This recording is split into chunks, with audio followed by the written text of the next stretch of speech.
Would you accept a lift from a stranger? I think most of us would say no to that one. But after a few too many drinks, it appears that many pub and club goers are doing just that. Police in Birmingham say that people risk being ripped off at best, and at worst, young women have been sexually assaulted after climbing into cars that they flagged down. Anthony Bartram has been given exclusive access to a new undercover police unit set up to stop dodgy drivers. Hiya! Are you free, mate? Brilliant, thank you. Cheers, mate.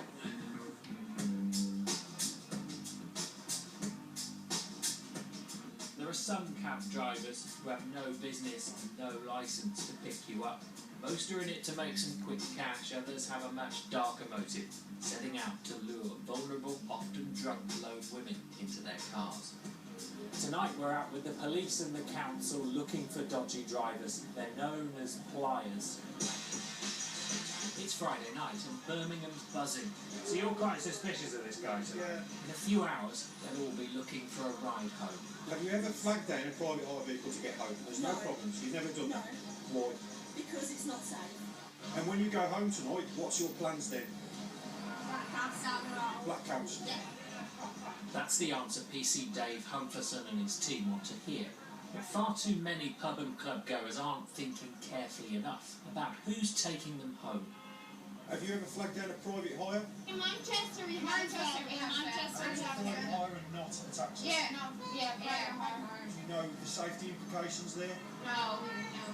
The most important difference that you need to know about is that only Hackney drivers can legally pick you up without a booking. Private hire cabs who take fares straight from the street are breaking the law. But the police are more worried about their passengers. Don't take the chance. There's the driver. Quick, easy fix home. There's no record of the journey. There's no audit trail. There's no booking. So therefore, the driver knows that, can take advantage of the female in a drunken state.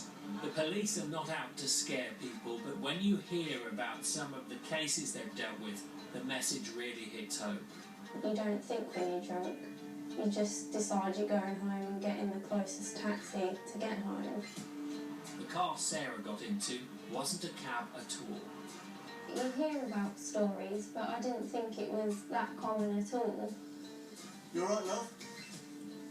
And I thought you just have to be really unlucky, but it's shown to me that it's easy to end up in that situation through no fault of your own. You're just trying to get home, and unfortunately I didn't make it. The 19-year-old admits she'd had way too much to drink and didn't appreciate the risk she was taking by leaving the club alone. When I get in a taxi, that's when I relax and I'm like, oh, my feet are hurting, so good to sit down knowing that you're on your way home, and that's what I would have been like that night. Sarah is one of 75 women who've been sexually assaulted while trying to get home from nights out in Birmingham in the past 2 years. It's like he planned as soon as I got in. He took me off to the complete opposite direction of where I'd asked to go, but I didn't know the area, so I didn't know he'd gone the wrong way. Shaquille Ahmed had been prowling up and down Broad Street in his car looking for a victim half the night. This bogus taxi driver was jailed just before Christmas for 5 years for the serious sexual assault he put Sarah through. The first thing I can remember was him saying that he thought that I should kiss him, and then he leaned over from the driver's side onto the passenger seat where I was sat, and he started kissing my face and on my lips. And that's when I started panicking, feeling really uncomfortable. I remember clutching the sides of the seat and just sitting there. I didn't really know what to do, and I just thought at that point it would have been best just to sit there and let him carry on, because I thought I'd end up in a worse situation if I fought and tried to push him away and stuff. It's 11 o'clock now and Birmingham City Council's taxi enforcement team are out looking for pliers. Chris Neville's in charge. I mean, what difference does it make, really, between getting in a proper black cab and a private hire car? If if you just get into a private hire car that you haven't booked, the journey isn't insured, so you're putting yourself at risk. You must always book a private hire vehicle in advance. While 75 attacks in 2 years is a worry, most of the city's 1,300 legit black cabs and about 4,500 minicabs are working hard to make an honest living. They want the rogues off the road as much as anyone else. They're breaking the law, they got the no parking sign on there.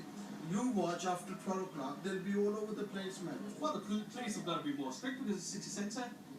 Not just unofficial drivers without the plates and everything. You've got official drivers picking up jobs, but they're not even booked. They're looking for suspected pliers, and it's not long before Chris and his officers move in. They call this scarecrowing. It's a bit like a scarecrow that's still drags the birds away. As soon as private hire drivers see officers in yellow plates, they will tend to disappear. And those who don't get a talking to. We're from the taxi licensing office. Are you applying for hire? So what was that one? That one was a Sandor private hire. He said he just dropped passengers off and he wasn't waiting, but he was waiting. And he was very keen to drive off as soon as he realised what we were doing. There's also an opportunity for them to check the cars are safe and properly licensed. Almost 900 failed roadworthy tests this year, and 42% of those they stopped breached licensing conditions. But there's another side to this operation that the drivers won't see coming. Well, as you saw, as soon as we showed up with our cameras, those road drivers made themselves pretty scarce. So tonight I'm going out with a group of undercover officers to find out what they're really up to. The police are helping the council by sending out special constables who are specifically trained to catch pliers in the act. Wearing a hidden camera, I'm tagging along for the ride. So we're about to head out to look for some of these road drivers. How easy do you think it's going to be? I'd say fairly easy, especially around areas like this. You've got lots of students, etc. Nights out and Friday night. It's midnight and we're posing as friends looking for a ride home from the pub. Keeping an eye on us is another secret policeman in an unmarked car. Hi mate, are you free? You have the book, you know. We'll take us to the vaults in Dorricourt, will you? Would you be okay to book the job for me? The first few drivers are playing by the rules, insisting that we book them. But it doesn't take long to find our first plier. Hiya, are you free mate? How much is it? £9? Yeah, that'd be great. It's great, brilliant. Thank you. Cheers, mate. We're on the move with the spotter close behind.